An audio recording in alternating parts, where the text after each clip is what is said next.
Hey everyone, my name is Diana and I am the owner of Gadis Beauty Studio in Milwaukee, Wisconsin.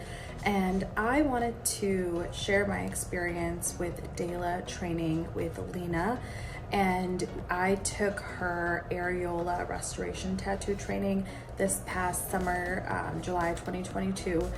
And it just exceeded expectations. I knew that I wanted to train with her. I've been following her work for a while, and there's obviously so many different types of trainings that one can choose from. And I felt just like her personality and her energy, you were really able to feel it even through social media and her authenticity. So her training exuded exactly that.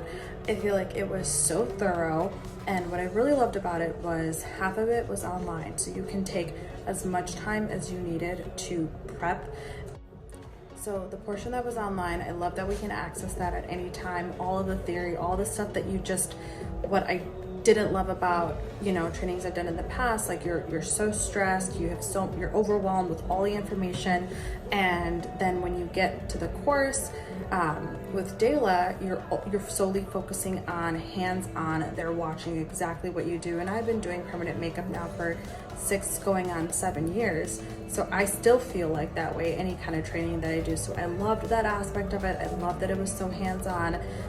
The facility itself is clean. I have a very high standard of cleanliness and sanitation, and Lina does exactly what, takes the extra care of what I like to do and tell my girls and my students as well. So it was really nice just to see that, because you don't always see that with certain trainers in different facilities. So I highly recommend